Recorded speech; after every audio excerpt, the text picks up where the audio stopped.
This content is brought to you by Reformed Baptist Seminary. For more information, please visit our website, rbs.org. All right, as we return to our class on finding Christ in the Old Testament, I want us to begin this class period by imagining that we're sitting down with our Bibles open to the Gospel of John, chapter 1. Maybe it's our devotional time of the day, or perhaps we're preparing for a Sunday school lesson or a Bible study that we're going to lead, or perhaps even we're preparing, if we're studying for the ministry, we're preparing a sermon on John chapter 1. And as we reach the end of the chapter, we come across these two verses. I want you to listen carefully. Jesus says to Nathanael, "Because I said to you that I saw you under the fig tree, do you believe?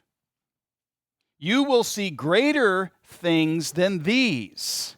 And then Jesus says to him, "Truly, truly, I say to you, you will see heaven opened and the angels of God ascending and descending on the Son of God."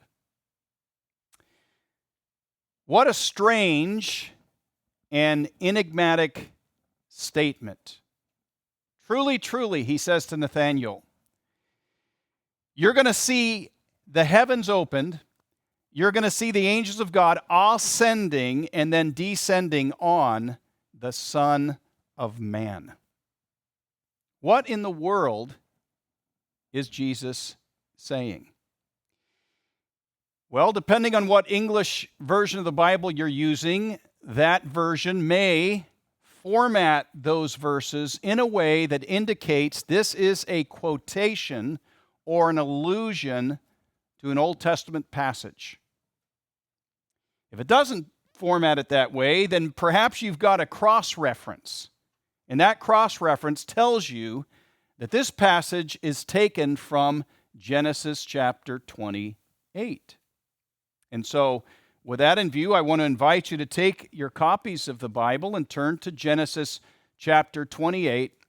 And I want us to read this passage to try to figure out what it is Jesus is referring to. Now, the wording, the language that Jesus cites is actually taken from Genesis 28, verse 12. But in order to better appreciate it, I want us to take the time to read it in its context. So we'll begin at verse 10. Genesis chapter 28, verse 10. There we read that Jacob left Beersheba and went toward Haran. And he came to a certain place, and he stayed there that night because the sun had set. Taking one of the stones of the place, he put it under his head, and he lay down in that place to sleep. And he dreamed, and behold, there was a ladder set up on the earth, and the top of it reached to heaven, and behold, the angels of God were ascending and descending on it. There you have that language that Jesus cites.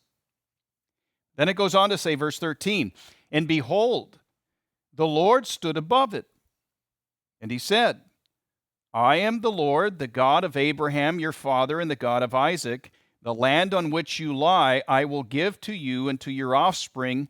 Your offspring shall be like the dust of the earth, and you shall spread abroad to the west and to the east, to the north and to the south. And in you and your offspring shall all the families of the earth be blessed. Behold, I am with you. I will keep you wherever you go, bring you back to this land, for I will not leave you until I have done what I have promised you. And then we read that Jacob awoke from his sleep, and he said, Surely the Lord is in this place, and I did not know it. And he was afraid. And he said, How awesome is this place! This is none other than the house of God. This is the gate of heaven. So early in the morning, Jacob took the stone that he had put under his head, and he set it up for a pillar. And he poured oil on the top of it. He called the name of that place Bethel, but the name of the city was Luz at the first. Then Jacob made a vow, saying, If God will be with me and will keep me in this way that I go, and will give me bread to eat and clothing to wear, so that I come again to my Father's house in peace, then the Lord shall be my God. And this stone, which I have set up for a pillar, shall be God's house. And of all that you give me, I will give a full tenth to you. Well, this is the famous story commonly known as Jacob's ladder. And some of you may recall, if you grew up in a church and went to Sunday school as a child, you probably heard this story before. What's remarkable is that Jesus is claiming in John chapter 1, verses 50 through 51, that he is, in some sense, the fulfillment of Jacob's ladder in Genesis chapter 28. And so here we have a clear example of a claim that Jesus makes later in John's Gospel, chapter 5, verse 46, where, when he's talking with the Jewish leaders, he says this, quote, "If you had believed Moses, you would believe me, for Moses," what? Moses wrote about me. And guess who happens to be the author of Genesis chapter 28? It's Moses. So Moses wrote about Jesus. Genesis 28 is about Jesus. More specifically, Genesis 28, where we have Jacob's ladder, gives us the type of which Jesus is, in some sense, the antitype. And so here you have it. We are having our devotions, or we are preparing for a Bible study, or we are getting a sermon ready, and the Apostle John throws right on our lap a wonderful opportunity to preach Christ from the Old Testament. Okay? But the question I want to explore with you this hour is how? How? I could just simply get up here and preach this text to you. In fact, I've done it before in this church. Some of you may remember. Okay, I could do that. Okay, but I don't want to do that. I want this to be more of a sort of guided tour of how I might prepare to preach Christ from Genesis chapter 28, or how you might, in your devotions or in a Bible study, how you might come to see Christ in Genesis chapter 28. And so the question is, what methodology should we use in order to make the connection between Genesis 28 and John 1? That's what I want us to consider. And I want to, basically consider that. Let me just put this up on the board here.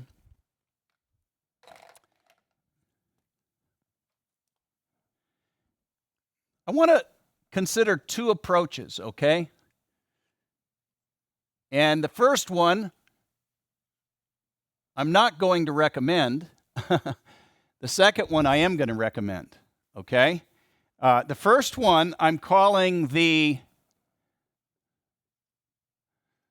verbal association approach.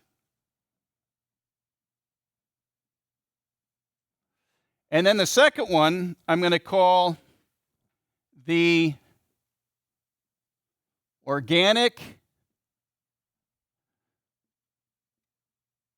redemptive, historical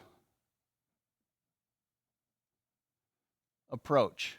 Okay? I mean, I'd probably give it a longer name, like the organic, core, redemptive, historical truth approach, something like that, but I'm just trying to abbreviate here for our sake. All right? So first of all then, let's kind of talk about that verbal association approach. The verbal association approach. What is that? Well, basically that's an approach where you and I look at the two passages, and the first thing we do is we try to find verbal or conceptual similarities that link the two passages together.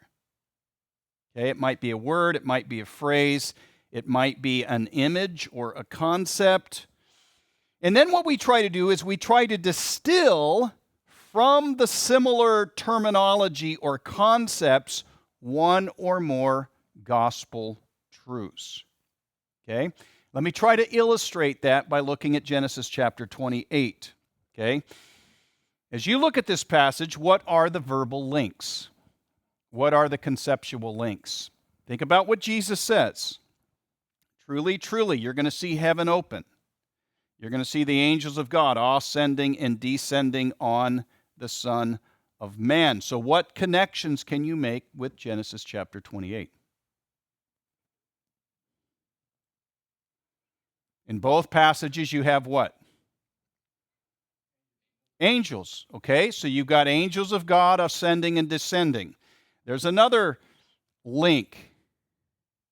This one might be a little less obvious, but obviously they are not just ascending and descending on thin air. Okay? In Genesis 28, it's what? From heaven. On what? What structure? The ladder. Okay? And then in John 1, it's not a ladder, it is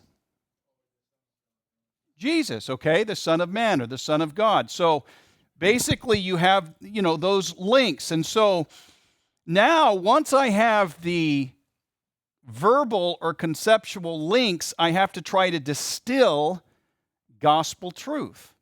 How do I do that? Well, let's think about angels. What do angels do? What's one of their main functions? Messengers. And as messengers from God, they convey what? Divine truth, okay, or revelation. They're conveyors of divine revelation. Secondly, in Genesis 28, the ladder seems to be the means by which God reiterates a particular kind of revelation to Jacob. Okay, think of the content. What is it that he actually reveals? Pardon me? His presence, okay. What is he actually, in terms of the words, the message, what is it? He is with him. I'm looking for more of a theme that's actually in the book of Genesis and the patriarchal narratives. It's a what? No? Okay, and what do we call that? That promise about descendants in the context of the patriarchal narratives. It's easier than you think because he actually identifies himself as the God of Abraham, Isaac, and then he says, I'm going to give you the same promise I gave Abraham. That's called the what? The Abrahamic promise. Okay? So you have these conveyors of revelation. They're giving Jacob a message, and that message we can basically distill as the Abrahamic promise. Okay? Now, when we go to John 1, Jesus portrays himself as that ladder. And so we can say that Jesus is the fulfillment of the Abrahamic promise. All right? Let me state it in more practical terms. Just as in the Old Covenant, or the Old Testament times, the patriarchal times, the Abrahamic promise was God's way of salvation to heaven. All right? It contained, in essence, what we might say is the gospel. And so in the New Testament, Jesus is the fulfillment of that promise, and therefore Jesus is God's way to heaven. The difference is that the Abrahamic promise is the type, whereas Jesus is the fulfillment. He is the antitype. And so, from this little word or verbal association approach, here's my takeaway.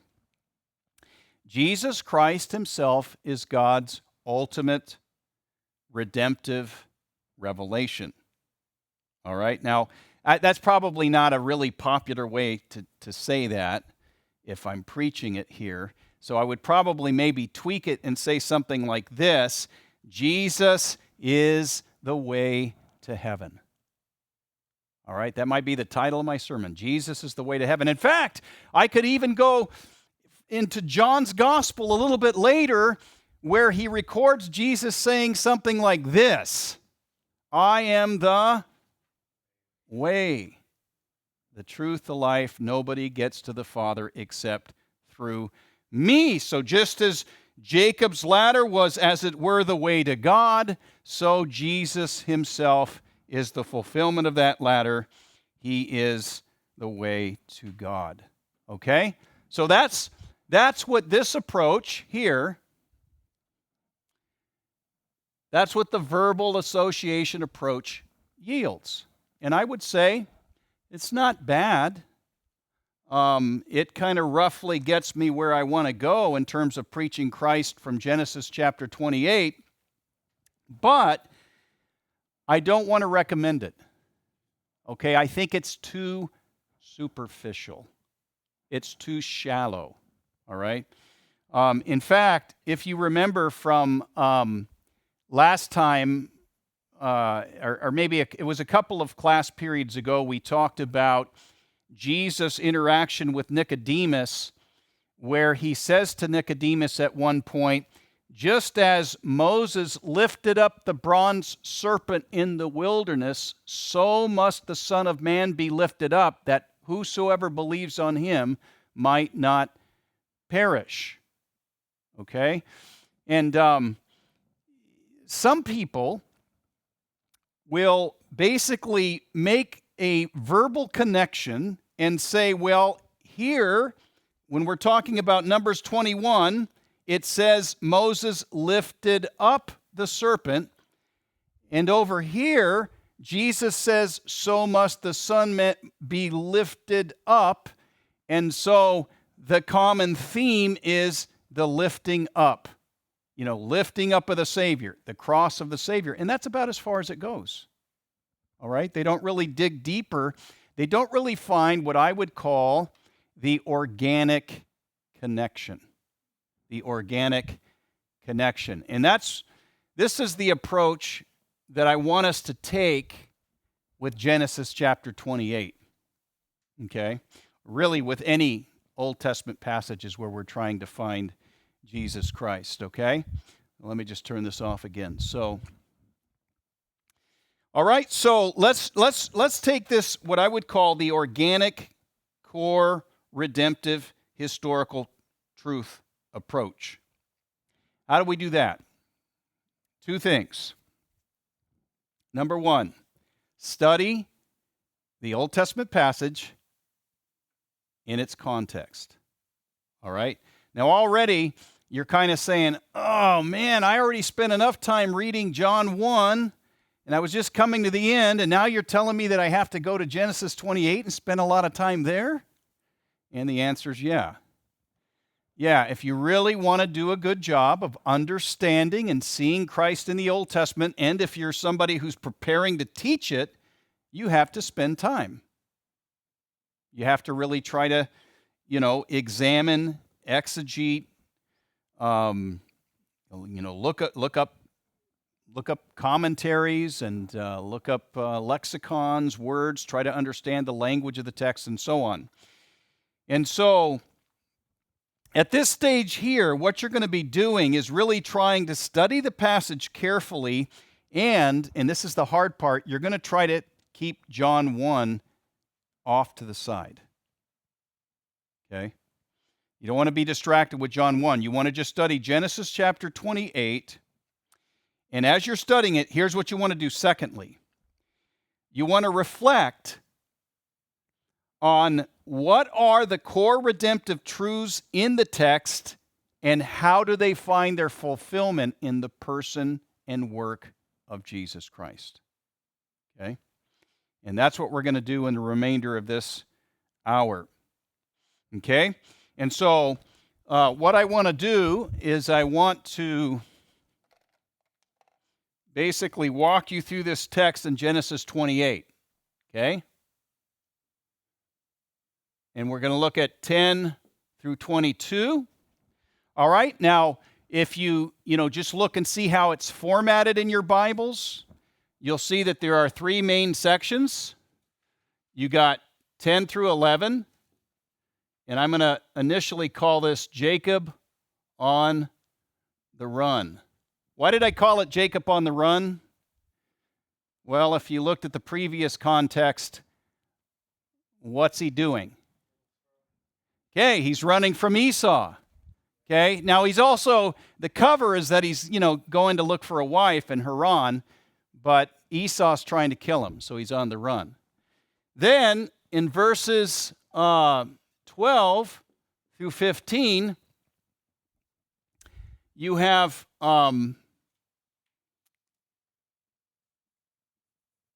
Jacob's dream. Okay? And then, well, let me just say something about his dream. His dream is in two parts. Okay? In verses 12 through 13a, you have, what are we going to call this? We're going to call it the dream itself, or the vision. We'll call it the vision. Okay, and then in verses 13b through 15, you have the promise. Okay, in fact, we can do it this way. We can say this is the message, and this up here is the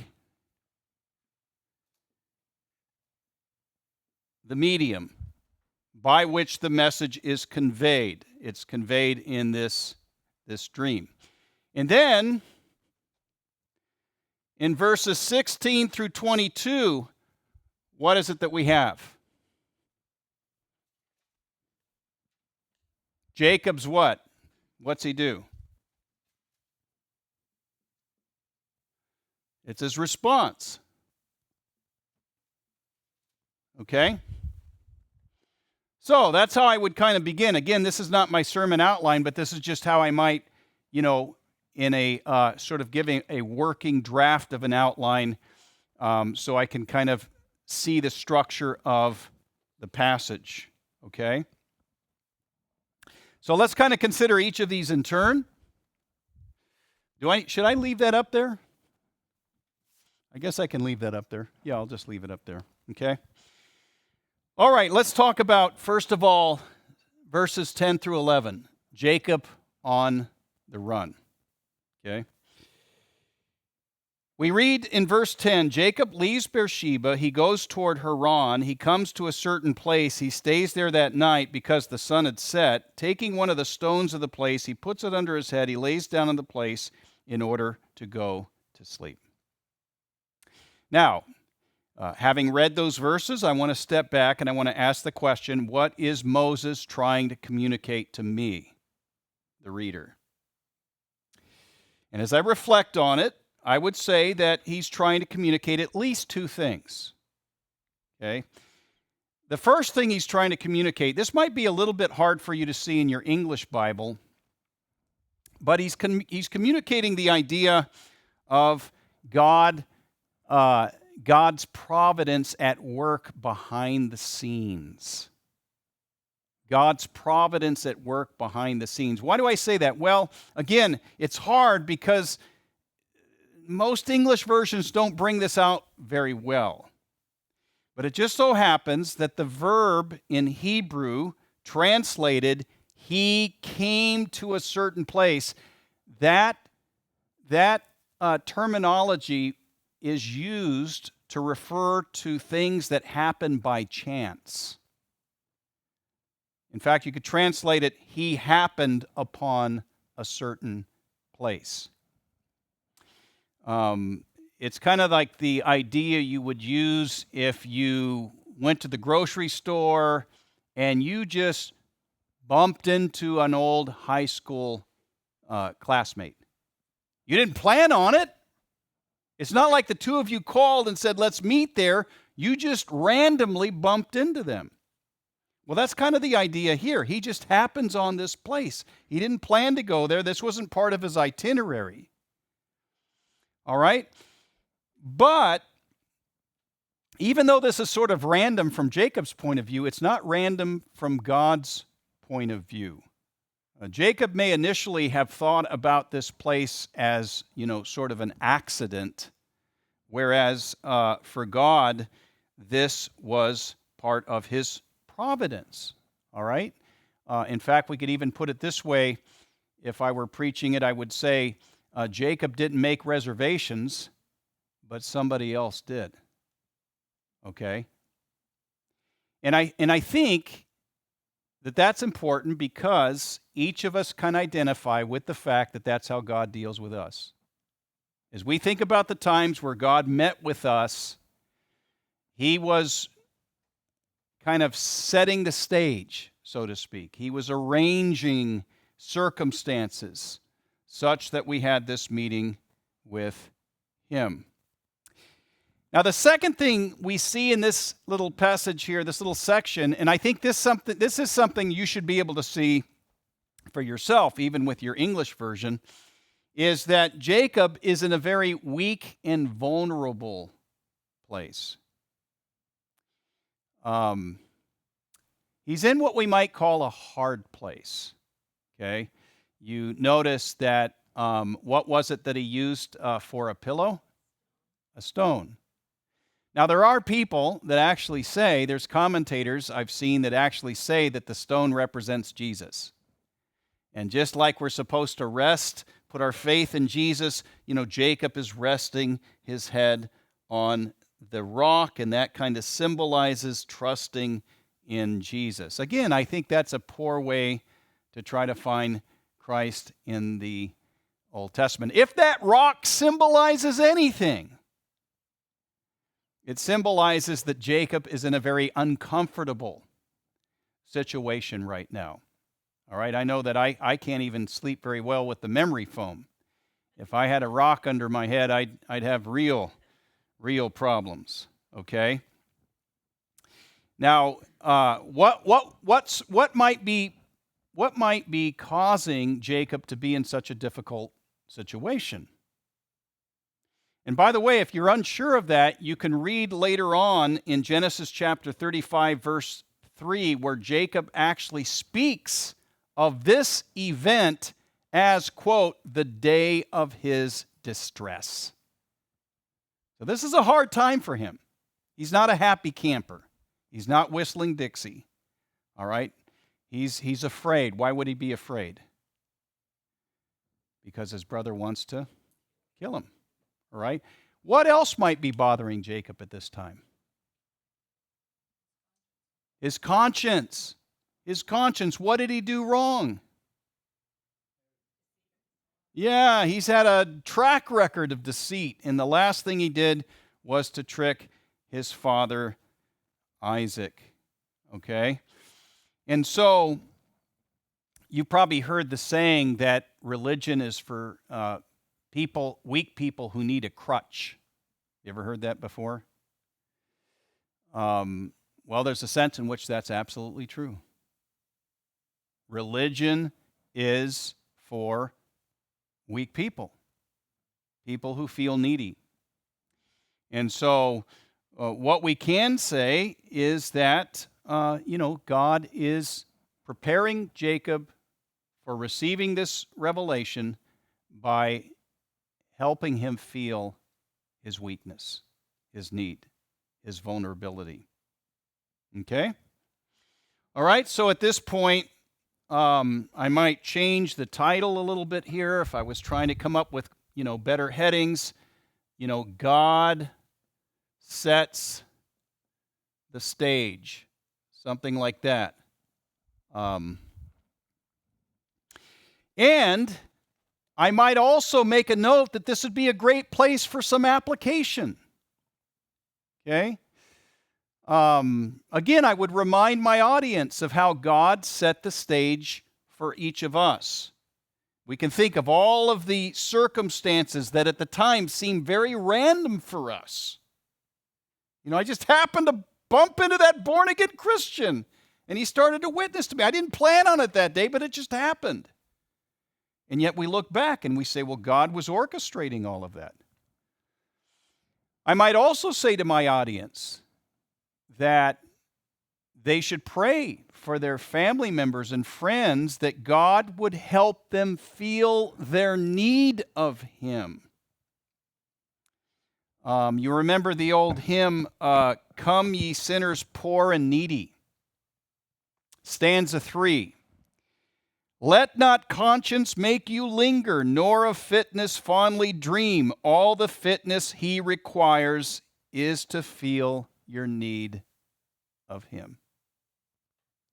And feeling his need of God is what's going to prepare Jacob to receive this message. Okay, and it's going to transform his life, as we're going to see. But anyway, that's what I would do in the study, is I would, make little comments. I would maybe write that, as that hymn came to my mind, I would maybe make a little note to include that in my presentation. But that basically helps us through that first section, Jacob on the run, or God setting the stage. All right? Let's consider verses 12 through 15, Jacob's dream. Okay, so God reveals himself to Jacob in the form of a dream. That's verses 12 through 13a. And then the substance of that revelation is a covenant promise, verse 13b through 14. And as I pointed out here, the promise is the actual message, whereas the dream or the vision is the medium through which Jacob is going to see the message. By the way, most of the time, if we had to choose which of these is most important, what would we say? Yeah, let's just focus on the message. Forget about the dream. Who cares about the dream and the imagery and all of that? Let's just focus on the message. Well, I hope that by the end of this class period, you'll see why it's important we actually focus on the medium as well as the message. So we're going to do both. Now, the first thing I want to do, since this is a little bit easier, is I want to focus here on this promise, 13b through 15. So let's read that text. All right. We read there in verse 13, Behold, the Lord said, I am the Lord, the God of Abraham and the God of Abraham, your father, and the God of Isaac. By the way, remember in Hebrew, father could just mean grandfather. So your father Abraham actually means your grandfather, Abraham. And then your father Isaac. And then he says this, the land on which you lie I will give to you and to your offspring. Your offspring shall be like the dust of the earth. You shall spread abroad to the west, to the east, to the north, to the south, and in you and your offspring shall all the families of the earth be blessed. Behold, I am with you. I will keep you wherever you go. I will bring you back to this land, for I will not leave you until I have done what I have promised you. Okay? Now, again, as I reflect on this section here, I would say there are at least three elements. What's the first thing God says or does? He identifies himself. Okay? He wants to let Jacob know who it is who's talking with him. I am the God of your grandfather Abraham and the God of your father Isaac. And I think the implication is, and I'm going to be your God too. Okay? And then secondly, God basically gives to Jacob the same promise he had given to his grandfather and to his father. Remember Genesis chapter 12, verses 1 through 3, where God says to Abraham, Go from your country and your kindred and your father's house to a land that I will show you. I will make of you a great nation. I will bless you and make your name great, so that you will be a blessing. I will bless those who bless you. Him who dishonors you I will curse, and in you all the families of the earth shall be blessed. Now, by the way, I don't know if you've thought this when you read passages like this, but these sorts of passages, admittedly, on the surface, kind of sound a little bit like the health, wealth, and prosperity sort of gospel, right? Believe in God, and he'll give you children, and he'll give you houses, and he'll give you lands, and he'll, give you a nice bank account, so to speak. But remember, we have to interpret these promises that God gave to the patriarchs in light of the larger context in which they occur. And that context goes all the way back to a promise made in Genesis chapter 3, verse 15. Remember what God had promised. God is going to use the woman's offspring to crush the head of the serpent. That is to say, to undo the curse. And so Abraham's promise, or the promise God gave to Abraham, is basically an extension of that promise God gave to Adam and Eve in Genesis chapter 3. And that's why the Apostle Paul can refer to the Abrahamic promise in Galatians chapter 3 and say this: God preached the gospel to Abraham. That's what he calls it. The Abrahamic promise is the gospel. And so, in our passage, Genesis chapter 28, God is preaching now that gospel to Jacob. Okay? And then thirdly, there's a third element here, and that is God says to Jacob, I will keep you wherever you go, and I will bring you back. So basically, God is promising that he's going to protect Jacob and ensure that he makes it back to the promised land. After all, Jacob is going to be the agent through which this gospel promise is conveyed to subsequent generations. So God's going to protect him. Okay? All right, so let's just stop here for a minute and pause. We've isolated a clear, redemptive, historical theme that assures us this passage is pointing forward to the New Testament. And we might be tempted to jump to John 1 and say, Jesus is the greater Jacob, which would be true, okay? And we might say this: just as God promised to bless the nations through Abraham, Isaac, and Jacob, so God will now, in a fuller sense, in a more ultimate way, bless the nations through Jesus, Abraham, Isaac, and Jacob's greater son. Okay? And again, that would preach, and that would be, in many respects, a correct way to view the connection between Genesis 28 and John chapter 1. Nevertheless, if we stop there, we still would not be showing God's people or ourselves the deeper, fuller, organic connection between what we see in Genesis 28 and what Jesus said to Nathanael when he says, you're going to see greater things than these. Okay? So what I'm basically saying is, I'm sorry, but we got to dig deeper. And that brings us to this over here. Okay? The medium, the vision. So let's kind of park there for a minute and see if we can figure this out. All right? And what I want to say here is that the better we understand the features of Jacob's dream, the better we're going to appreciate the substance of the promise that God gives to Jacob. And so we read in verse 12, and he, that is Jacob, dreamed, and behold, there was a ladder set up on the earth, and the top of it reached to heaven, and behold, the angels of God were ascending and descending on it, and behold, the Lord stood above it.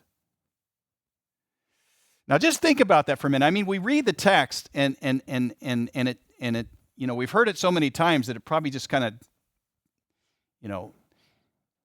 it doesn't impact us the way it probably should, the way it impacted Jacob. Can you imagine having a dream like this? Scientists might refer to this as a vivid dream. A vivid dream are those dreams where your heart rate goes up and your pupils are moving around, your eyeballs, and your pulse increases, and sometimes you wake up in the middle of the night out of bed and you're like you're panicking. Well, this is the kind of dream that Jacob here is having. And notice how Moses underscores the awesome nature of the dream by repeating a word 3 times. What's the word he repeats 3 times? Behold. Okay? 3 times. Behold, there was a ladder. Behold, the angels of God. Behold, the Lord. It's as if Moses is saying, hey, reader, I want you to see this. This is important. If you really want to understand this revelation, you've got to pay attention. All right? So let's look at each of these elements. All right? The first element is, write it over here on the board. Element 1 is the structure. Okay? You might be wondering, why am I saying structure? Why don't I just say ladder? Right? Well, if you're using the ESV or the King James Version or the New American Standard, it's going to say ladder. Okay, but if you're using another English version like the NIV or the NLT or the CSB, it might say something like stairway. Now, it turns out that the Hebrew word sulam can mean either. It can refer to what we know as a ladder, but it can also refer to what we know as a stairway. And so at this point, you're saying, well, which translation do I, prefer? And at this point, you're probably going to have to open up a commentary to figure this out. Unless you're a nerd and you just happen to like to read archaeology books about the Old Testament, the ancient Near East. Because what you learn there is that there were these structures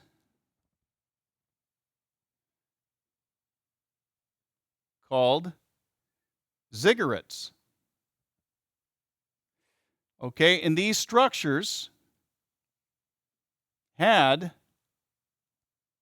stairways.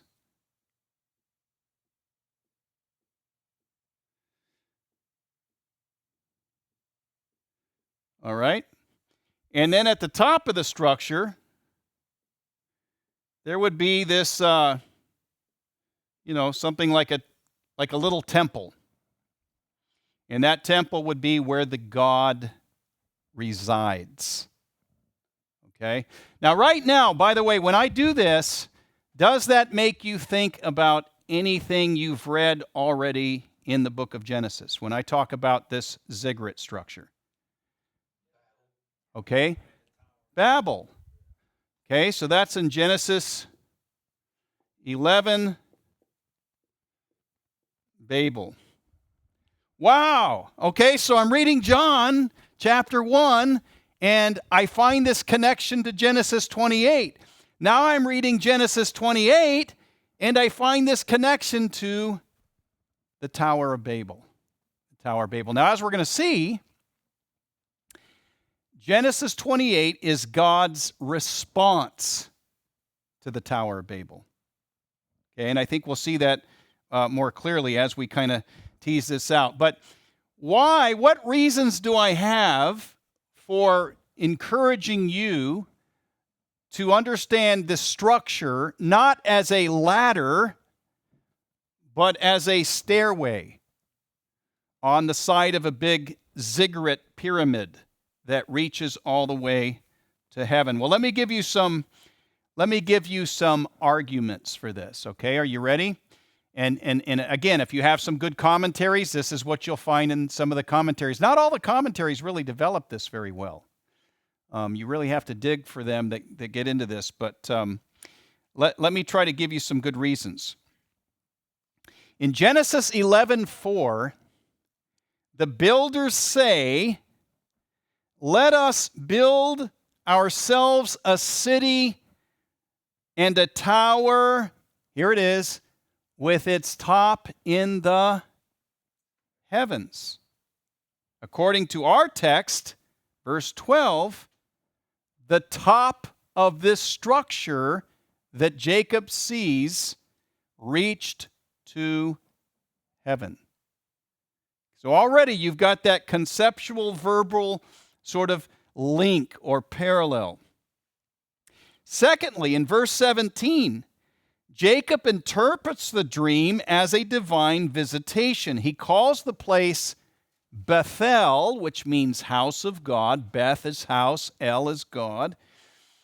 And then he also calls it Shahar Hashemayim, which means gate of heaven. Gate of heaven. Now, guess what the term Babel means in Akkadian? Gate of the gods. Okay? In fact, if you study a little archaeology, you'll find that the ziggurats of the ancient Near East often had these sorts of names. You know, the gate of heaven, the gate of the gods, the gate of paradise, etc. Thirdly, God promises Jacob through the vision what the tower builders were seeking after. What were they seeking after? If I was to try to distill from Genesis 11, 1 through 9, what the tower builders were looking for, they were looking for two things. Security. Why would I say security? Because in the ancient Near East, how did you get your security? You built a city.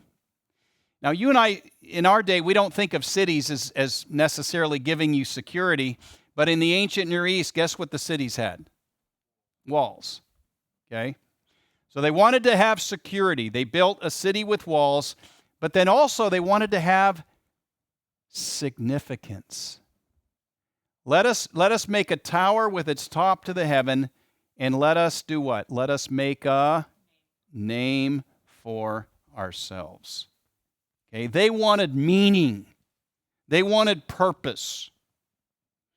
All right, well, how does God answer that with Jacob? Well, basically, he says, your offspring shall be like the dust of the earth, and in you and your offspring shall all the families of the earth be blessed.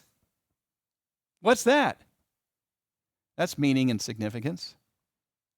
How would you like God to tell you that? Right? And in fact, now he doesn't explicitly say this to Jacob, but guess what he says to Abraham?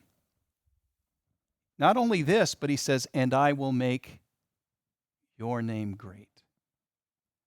So the tower builder says, let us make a name for ourselves.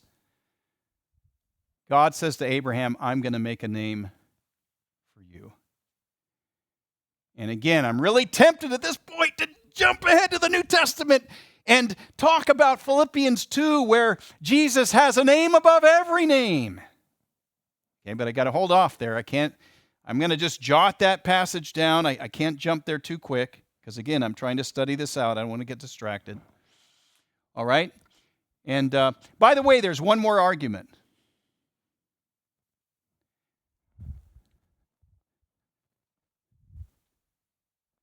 Here's a ladder. Here's a stairway. Which is easier for angels of God to go up and down on at the same time? It'd be pretty hard for them to climb over each other's hands and not step on each other's heads going up and down a ladder. Okay, that doesn't make any sense. You know, despite whatever artwork you've seen. This makes a lot more sense to have this wide stairway. They might have been, 10, 12 feet wide or bigger, and you've got angels of God ascending and descending on the stairway. So for all of those reasons, we don't have a ladder here. So, thankfully I didn't call it that, but I mean, if you originally wrote down ladder, you'd have to cross that out, and you'd have to write stairway. Okay? In fact, now you might even be tempted if you were, like me, grew up in the 70s. You might even remember that old song, and you might be tempted to throw out a title like Stairway to Heaven. Here we have it. Okay, that's the title of my sermon, right? Stairway to Heaven. But guess what? That would not be a good title. Okay? And I'm going to show you why. Okay? All right, so let's talk about the second element, then we're going to take a break and we'll come back and talk about the third. So element 1 is structure. Element 2 are the angels. Okay? And we'll just be very brief here again.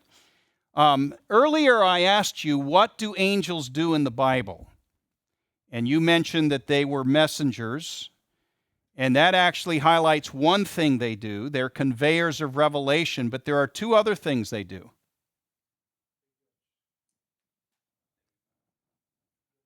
Judge, okay. That's a good point, Hugo, because sometimes now, by the way, when we hear the word judge, we just think strictly of like judicial proceedings, like rendering verdicts, guilty or not guilty. In the ancient Near East, however, judging included ruling or administering a kingdom, all right? And so in the Old Testament, angels are portrayed as being part of a council, a divine council, in Job chapter 1 and 2, Daniel chapter 7. There's some other passages as well where they're part of a divine council. Now, of course, they're not, who's the supreme ruler of that divine council? God. And of course, God's the ultimate one who calls the shots, right? But nevertheless, God works through the angels, and the angels, as it were, are under God, and they administer the affairs of God's kingdom. Okay, they are called Elohim, by the way. God is the supreme Elohim. He's in a class all by himself, but angels are, in a lesser sense, heavenly rulers who rule under God. So they're heavenly rulers who rule under God. Oh, yes, Aaron.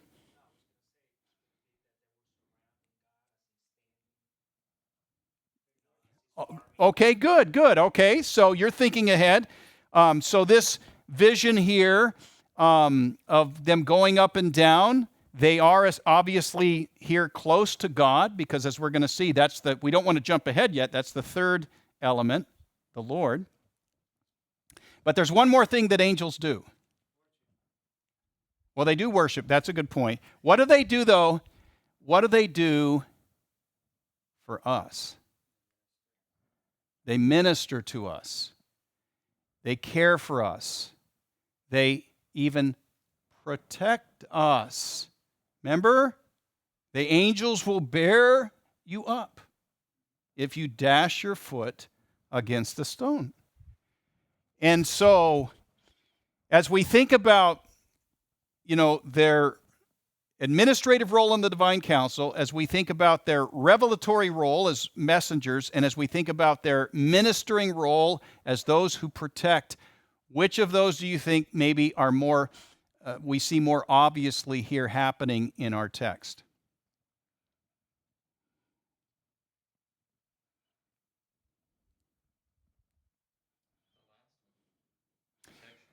Okay, protection. I would say that too. Now, it's possible that we could also say this: the messenger role. They are conveyors of divine revelation, and that is what Jacob is receiving here. But I agree with Rue.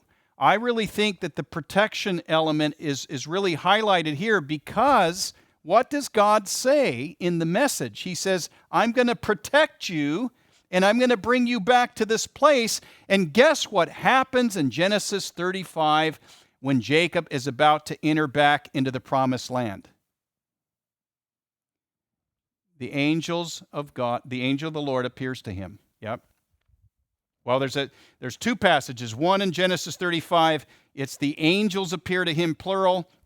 In another passage, he's wrestling with a man that turns out to be the angel of Yahweh. And so I think, again, that's God's way of saying, hey, I've got your back. I kept my promise. I protected you. Okay? All right. So when we come back after the break, let's look at element 3. And that is the Lord. And again, I think we're going to find that very intriguing.